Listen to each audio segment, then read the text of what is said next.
चलिए दोस्तों, मैं आपको एक सिंप्लेक्स मेथड से एक रिवाइज का सवाल बताना चाहता हूँ। देखिए, solve the following LPP by revise simplex method.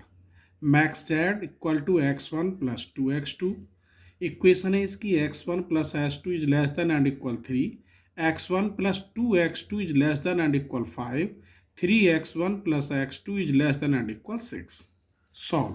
First step में देखिए दोस्तों, जब ये लेस देन होते हैं तब हम इनमें स्लैक वेरिएबल जोड़ते हैं।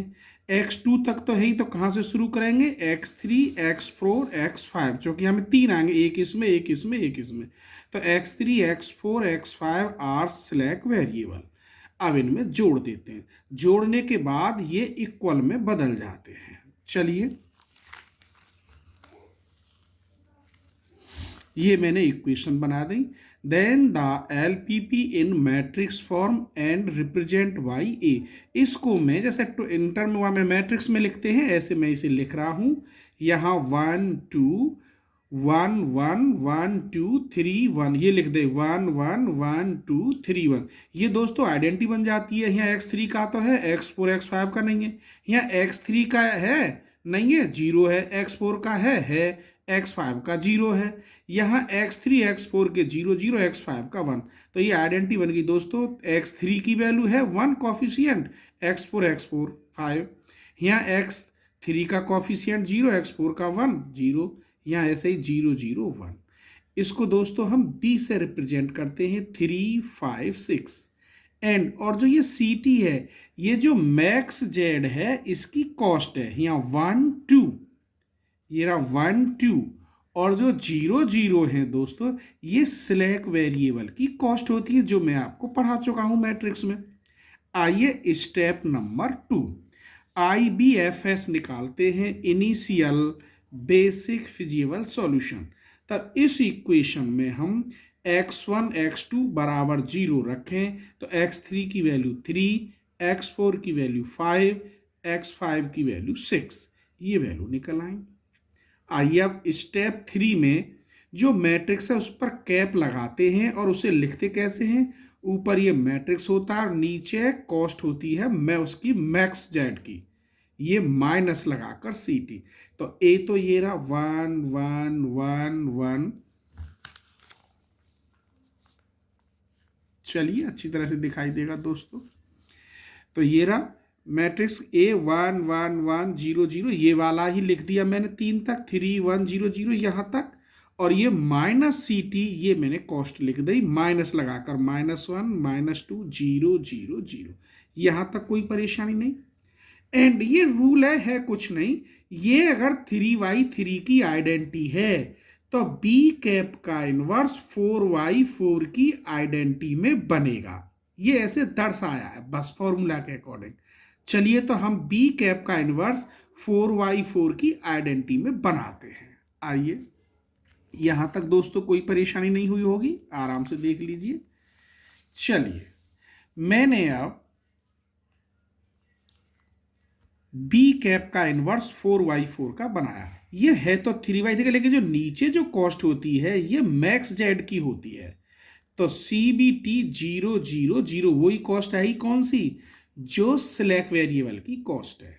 फॉर्मूला के अकॉर्डिंग CBT B इनवर्स 1, तो यहाँ 1 और लगा देते हैं, नीचे जरूरत पड़ेगी। आइए, अब आता है इनिशियल इटरेशन। हमें यह देखना है कि जो वेक्टर है वो कौन सा आएगा।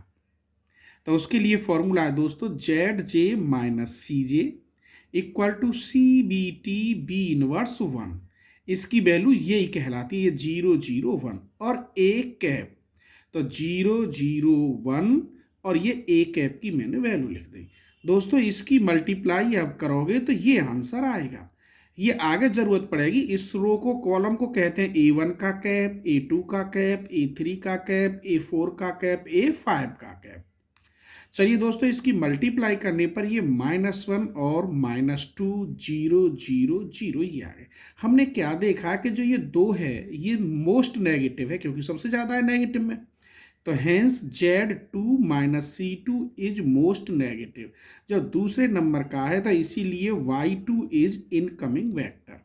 जो ऊपर सिलेक्ट वेरिएबल होते हैं उनमें से, जैसे वहाँ सिलेक्ट वेरिएबल आपने जोड़े थे x3 x4 x5, तो वो कहलाता है यहाँ y1 y2 y3, तो दूसरे नंबर का है तो y2 का कैप इज इनकमिंग वेक्टर होगा।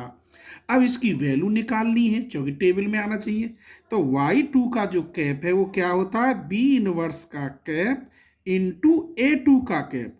अगर यहाँ y3 का कैप होता तो यहाँ a3 लग जाता, ये वाला 1 का कैप होता यहाँ मोस्ट नेगेटिव होता, मतलब यहाँ 5 होता या 3 होता इससे ज़्यादा, तो फिर यहाँ a1 का कैप आ जाता। अब तो यहाँ माइनस के 2 है तो a2 का कैप आएगा। चलिए दोस्तों इसे लिखते हैं। ये मैंने यहाँ लिखा b इनवर्स का कैप और a2 का कैप। इसकी मल्टीप्लाई आप दोस्तों घर जाके करोगे तो ये आ गया। अब मुझे टेबल बनानी है क्योंकि मुझे ये तो पता है कि आ गया कौन सा, y2 इनकमिंग है। आउटगोइंग वेक्टर के लिए मुझे क्या करना है, उसके लिए टेबल देखिए। ये yb का कैप, इसमें ये y3 y4 y5 तीनों, जैसे कि वहाँ हम सेलेक्ट वेरिएबल लिखते थे ऐसे यहाँ है। और ये इसमें जो b इनवर्स का कैप है इसमें आइडेंटिटी होती है केवल। जब 3y3 का सिलेक्ट वेरिएबल होता है तो यहाँ 4y4 की आइडेंटिटी देख लो, 1 0 0 0 0 1 0, ये सब मैंने बना दी। यहाँ इसके बराबर में ये y2 का कैप 1 2 1 -2, दोस्तों जो ये वैल्यू आई है ये जौन सी आती है वो यहाँ लिखते हैं। ये xb है बराबर में, xb हम जानते ही हैं 3 5 6 और ये लास्ट में 0। अब हमें ये देखना है दोस्तों कि आ तो गया, y2 जाएगा कौन सा, तो इसकी इसमें डिवाइड करोगे तो 3, इसकी इसमें डिवाइड करोगे तो 2.5, इसकी इसमें डिवाइड करोगे तो 6। नेगेटिव की डिवाइड इसमें नहीं कर सकते, तो इसमें मिनिमम कौन सा आया 2.5।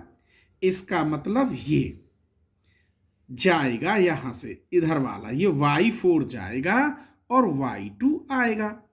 क्या जाएगा, y4 जाएगा और y2 आएगा।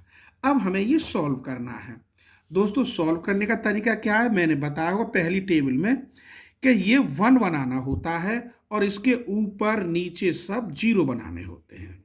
तो इसे 1 बनाने के लिए इस केवल b1 के इनवर्स कैप में ऑपरेशन करते हैं, तो इसमें पूरे में 2 की डिवाइड करते हैं। दोस्तों दूसरी वाली रो देखिए, 0 2 की डिवाइड कर दी 0 0। अब ये 1 है, ये मुझे 0 बनाना है, तो दोस्तों इसमें 2 की डिवाइड करो और इसमें से माइनस करो। 2 की डिवाइड करेंगे तो 1, इसमें से माइनस करेंगे तो 0 हो जाएगा। तो इसमें जो 2 की डिवाइड है वो मैंने यहाँ कर ली है। इसको अगर इसमें से माइनस करूं तो ये आंसर आ गया। आप करके देखो, दोबारा देखो, इसमें 2 की डिवाइड मैंने ये कर ली। अगर इसमें से माइनस करूं, इसमें से इसको माइनस करूं, जो आंसर आए वो यहां लिखते चले जाइए। ऐसे ये है, इसमें 2 की डिवाइड करके इसमें से माइनस करो। 2 की डिवाइड तो ये कर ली, इसमें से आप माइनस करेंगे तो आंसर ये लिखते चले आएंगे। 0 माइनस हाफ, माइनस के 1/2 है 1 0, ये 0 1/2 0 0, 1 माइनस 1/2 0 0। अब दोस्त ये जो है -2 है, ये 0 कैसे होगा, इसको इसमें जोड़ दो, तो ये इसमें जोड़ दो डायरेक्ट। जोड़ने के बाद जो आंसर आए वो यहां लिख दो 0 1 0 1। यहां तक कोई परेशानी दोस्तों। चलिए ये जो नीचे की वैल्यू फिर ये मैक्स जेड में ही आती है, सीबीटी की कॉस्ट होगी, तो बी इनवर्स क्या होगा वो मैंने यहां लिख लिया। आइए इधर बताते हैं। तो बी इनवर्स तो ये हो गया ऊपर वाला और सीबीटी कॉस्ट नीचे ये हो गई 0 1 0। फिर दोबारा देखते हैं हम वही condition, Z J minus C J, CBT B inverse 1 A cap, इसकी वैल्यू 0 1 0 और यहाँ दोस्तों ये 1 लगाते हैं, ये वाला यही होती है, इसमें 1 और लग जाता है ए कैप ये रहा। इसकी मल्टीप्लाई आप करेंगे दोस्तों, अपने आप करना खुद, रो की मल्टीप्लाई कॉलम में, ये आंसर आएगा। हमने देखा कि इसमें कोई नेगेटिव नहीं है तो यही सॉल्यूशन हो जाएगा, आगे नहीं बढ़ेंगे। अब सॉल्यूशन निकालने के लिए वैल्यू चाहिए, तो एक्स बी का कैप बराबर बी इनवर्स का कैप BT 0। तो बी इनवर्स का कैप तो दोस्तों मैंने ये निकाला और BT आपने पढ़ा है 3 5 6 और ये 0। इसकी मल्टीप्लाई करने पर अब यहाँ बच्चे गड़बड़ कर देते हैं, ये x1 की वैल्यू नहीं है, ये x1 का मान 0 है, यहाँ x2 की वैल्यू है 5/2, x3 की हमें जरूरत है, और ये जो वैल्यू आती है ये मैक्स जेड की आती है। ठीक है, आइए ये समझाते हैं आपको टेबल में कि ये जीरो क्यों है, x1 की वैल्यू जीरो क्यों है। यहाँ टेबल है, ये यहाँ देखिए टेबल, ये y4 है, y5 है और y3 है।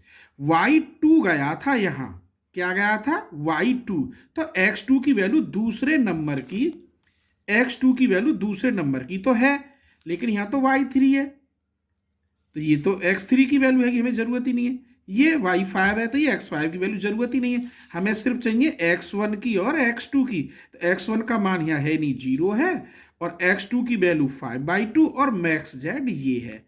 तो यहाँ में रख के भी देख लो आप, उसमें यही आंसर आएगा। धन्यवाद। अगर आपको मेरा वीडियो अच्छा लगा हो तो लाइक करें और सब्सक्राइब करें, जो आने वाली वीडियो आपके पास पहुंच जाएगी। और ये मेरा मोबाइल नंबर है 9690261431। अगर आपको पसंद और कोई कांटेक्ट करना हो तो इस नंबर पे आप मुझे कांटेक्ट कर सकते हैं, अपनी कोई भी क्वेश्चन व्हाट्सएप पर भेज सकते हैं, मैं उसे सॉल्व करके वीडियो में भेजूंगा अगले में। धन्यवाद।